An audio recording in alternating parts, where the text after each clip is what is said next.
We're now talking about what Trump is going to do, but we don't know exactly because nothing has been done. Let's talk more about what he said. He said exactly that he would stop this war in 24 hours. He said Zelensky was coming in, taking $60 billion and leaving. Trump never once mentioned the 1991 borders that you're talking about.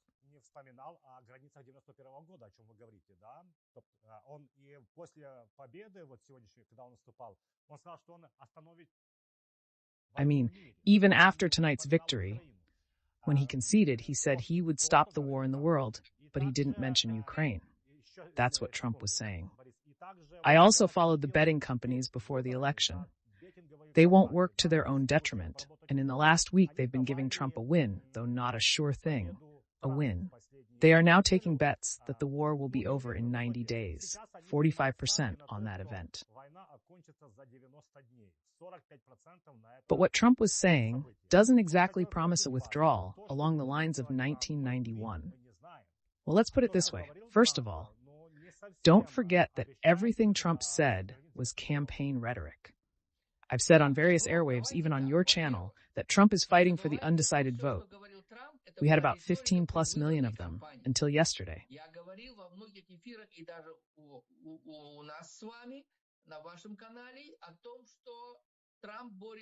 These were those for whom internal problems were more important than external ones.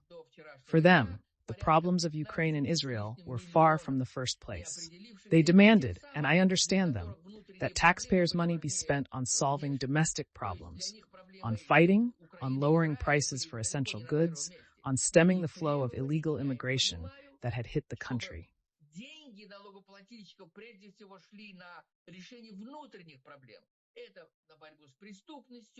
They were the ones who demanded it.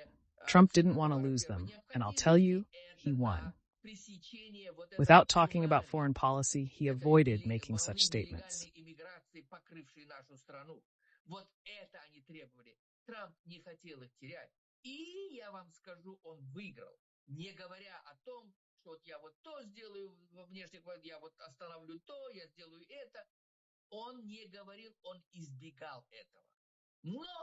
But lately, things have started to spill out of him that he is likely to do.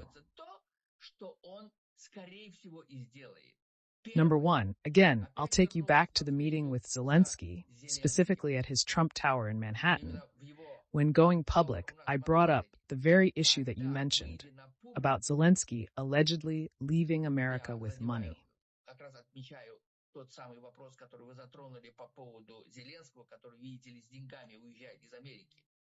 Trump said this while complimenting Zelensky. It was not a rebuke, it was a compliment. Trump is a businessman. He loves money, especially those who know how to make money, and he respects those who know how to make money. That's why he put Zelensky among such people, complimenting him.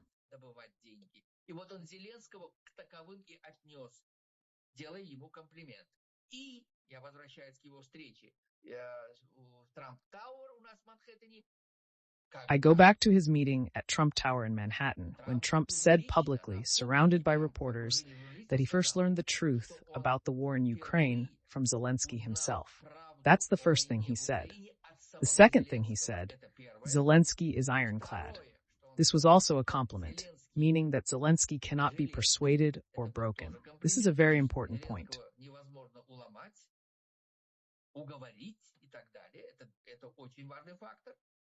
Third, more importantly, when he said that even if there is a deal on the war in Ukraine, it will never affect Ukraine's national interests, period. That's the quintessence of his plans and ideas.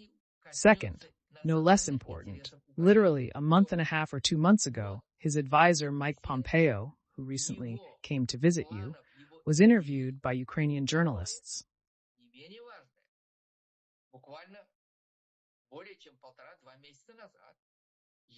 So the same Mike Pompeo published a plan for Ukraine's victory.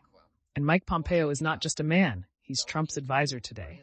So the same Mike Pompeo, in his plan for Ukraine's victory, indicated what is needed for Ukraine's victory. Of course, offensive weapons, 1, Lend-Lease 2, and even the Marshall Plan.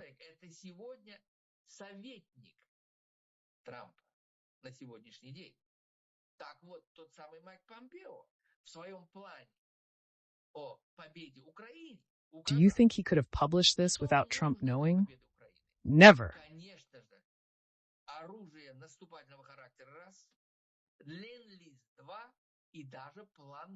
Trump is not someone who can allow such things. If he has allowed his current Vice President Vance to say nasty things about Ukraine so far, it is only for one thing, to show our public, the voters, that he is playing the role of a good cop, but he has a bad cop. It's a tradition of American politics.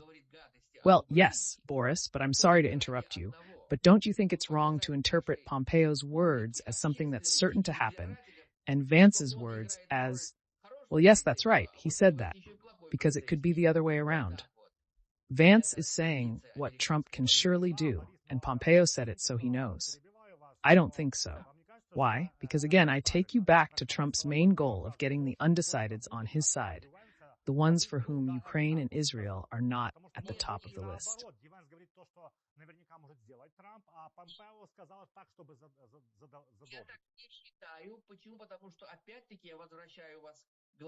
That's what he's doing. He's giving Vance an excuse, giving Vance an opportunity to say these nasty things. Let's see how they behave after they win. Now, of course, Trump will roll up his sleeves and start working on building his cabinet. That's very important. We'll see who he takes to what position. Once again, I repeat, do you think we drank champagne, folded our hands and said we have won?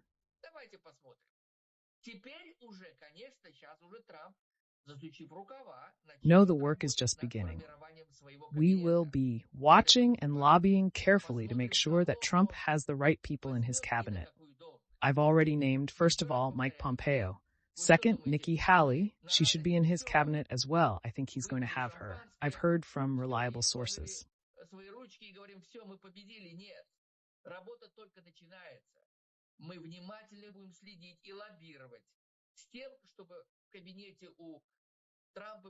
But it's not enough. We'll keep lobbying. We'll see how this turns out. It is not in his interest to fail to meet the expectations not only of the American people, but of the entire world community.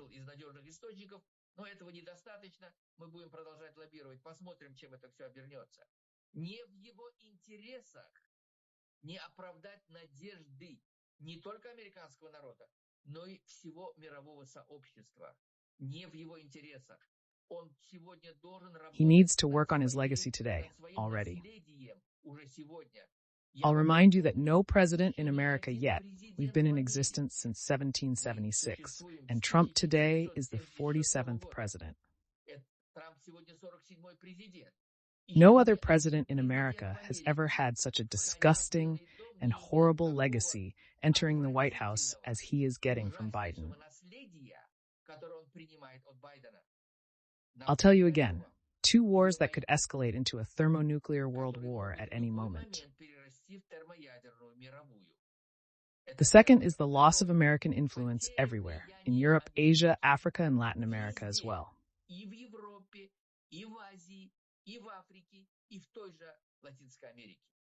Thanks to Biden's 3.5 years in the White House, just this.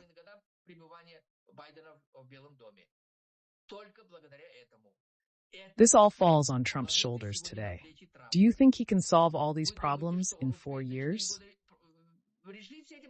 Absolutely not. Absolutely not. He will have priorities. The first priority is the war in Ukraine and in the Middle East. He can't make concessions today to that #1 terrorist of the 21st century, Putin. He can't. Any concession is a defeat for America.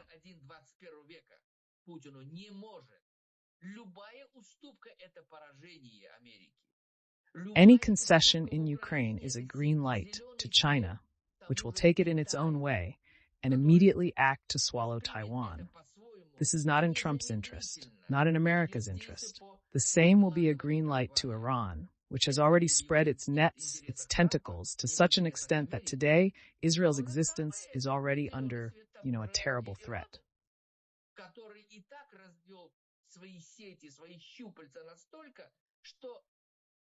Israel is surrounded by terrorist groups. That's the tragedy. So Trump has a huge responsibility today. He cannot deal with the issue in a way that makes concessions to terrorists. No, no one will allow him to do that. First of all, the bipartisan unity in Congress, it's still there, and it will still be there in the future.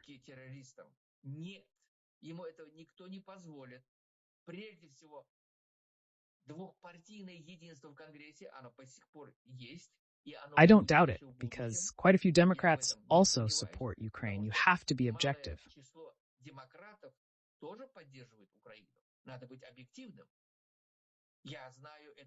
I know this firsthand from the very congressman who represents my district here in New York, in Brooklyn.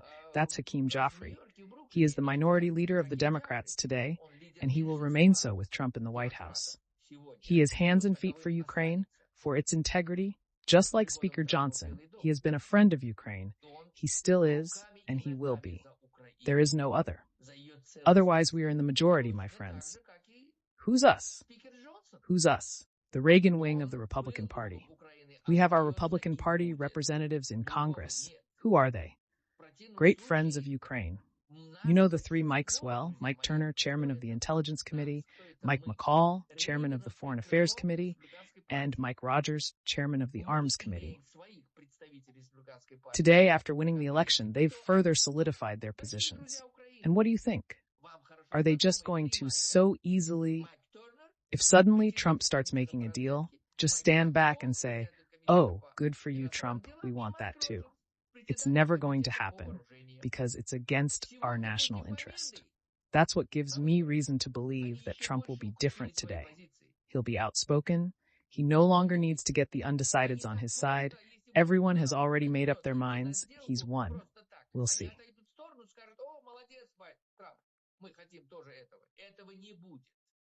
Никогда.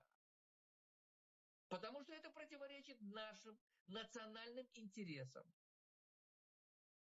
Точка. Вот это дает мне основание считать, что Трамп сегодня уже будет другой, он будет откровенным. Ему не надо уже привлекать на свою сторону не определившихся. Все уже определились. Он выиграл. Посмотрим. Пане Михайле, зловила себе на думці, що коли напередодні відкривала стрічку соцмереж, зокрема у Facebook. Mr. Mikhailo, I caught myself thinking that when I opened the social media stream the day before, especially on Facebook and social network X, formerly known as Twitter, I saw a large number of journals about the American elections. In particular, Ukrainian military personnel ironically shared their plans for the end of the month, because Donald Trump, during his election campaign, promised to end the war in 24 years. Obviously, he didn't reveal his strategy, but after such a confident victory, it seems they are just starting to consider a peace plan. The Wall Street Journal recently reported that Trump's peace plan for ending the war in Ukraine may involve a 20-year NATO membership freeze and freezing the front line without territorial return. In your opinion, for all the theories on language,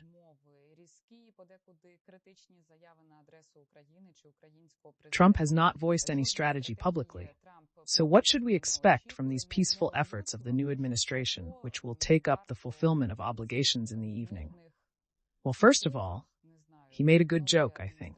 You know, there is Michael Nucky, a political analyst, an opposition Russian, pro-Ukrainian, who collects money for the USSA.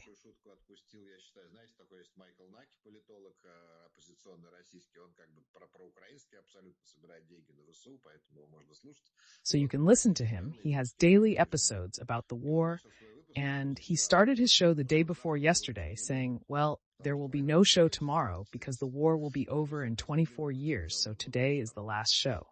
He then, understandably, moved on to reality, and the reality is that Trump had no plan.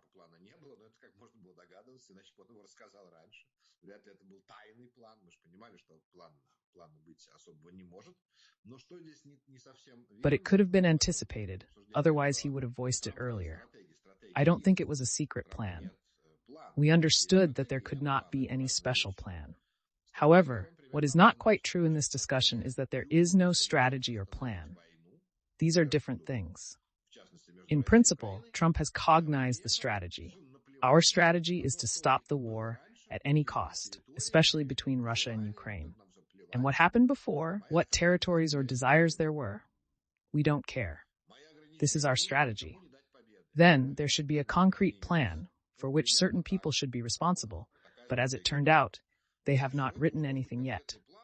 But we understand that within the framework of this plan, there cannot be any fantastic ideas, such as the arrival of aliens.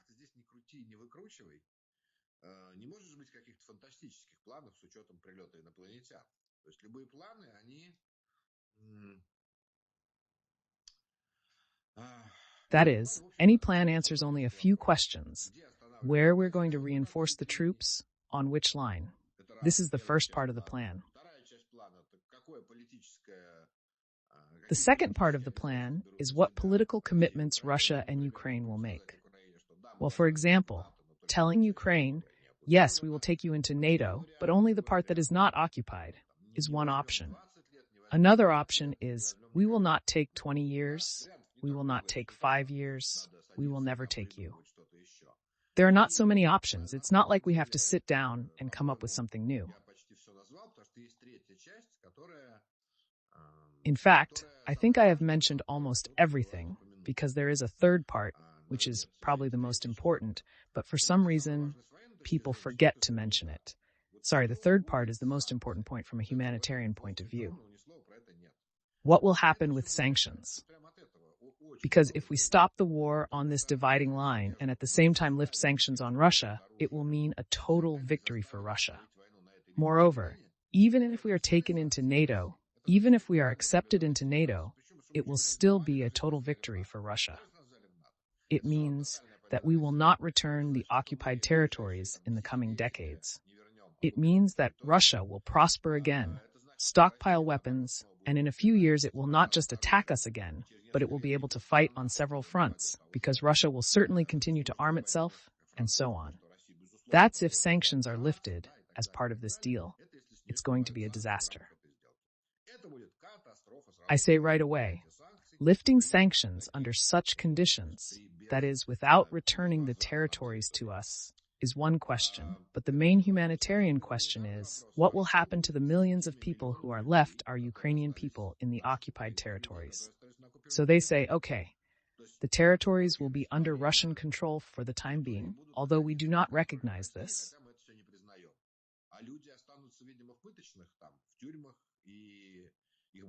And people will remain, apparently, in torture cells, in prisons.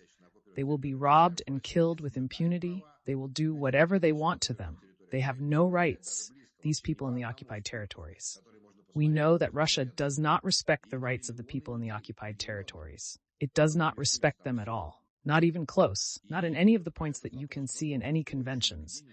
And these are millions of people, millions, who have lost everything there, and nobody has written anything about this issue anywhere. Nobody anywhere, nothing.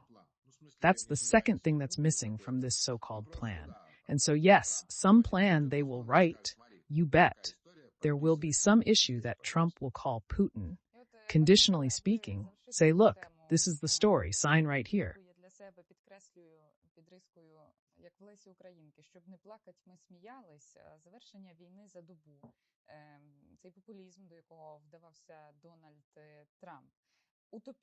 In your opinion, would it be possible to finish such a large-scale, huge and crooked war really in a day, taking into account the fact that Ukraine receives bad news from the front, for example, only every day? So in my view, of course, you can't end this war in 24 hours, and it was all an election ploy, that in itself.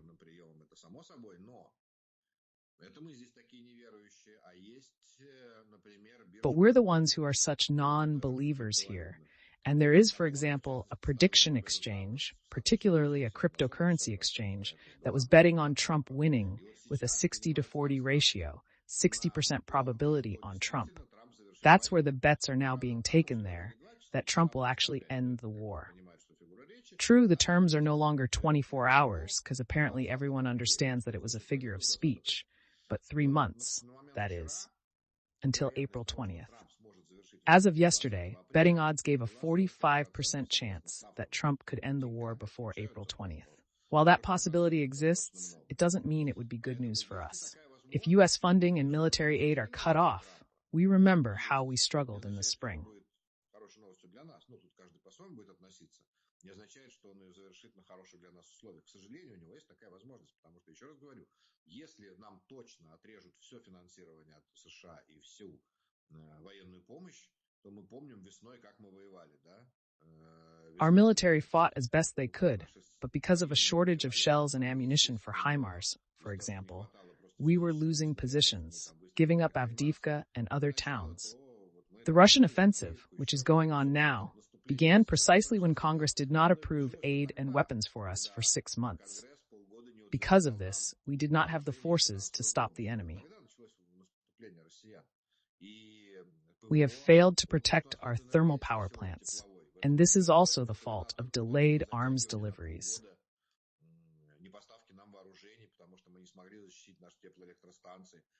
When Russia tried to bomb the Triple TPP in the winter of 2022, we only had 7 interceptor missiles, and they needed 11.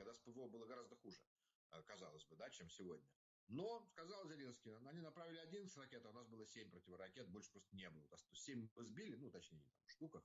7 сбили, говорит, остальные 4 нечем было сбивать. Нечем, потому что Америка не поставляла нам ПВО. И вот этим способом, да, Трамп может, в теории, принудить нас к миру. Но теперь я могу, единственное, развеять все вот эти, как вы говорите, да, все-таки давайте из этого устроим немного и хороших новостей. Вот мое глубокое убеждение в том, что это все не получится. И не получится по вине одного человека, и не Трампа, а не получится по вине Путина. То есть, как бы там ни было, вся, во-первых, и риторика Путина, и поведение Путина говорит, и главное, цели жизни, политические цели. 7 were shot down, and the rest we had nothing to shoot down because America didn't supply us with air defenses. So yes, Trump could theoretically force peace on us, but I can dash those hopes. My belief is that it won't happen, and it won't happen not because of Trump, but because of Putin. Putin's rhetoric, his behavior, his political goals all run counter to the idea of a peaceful end to the war.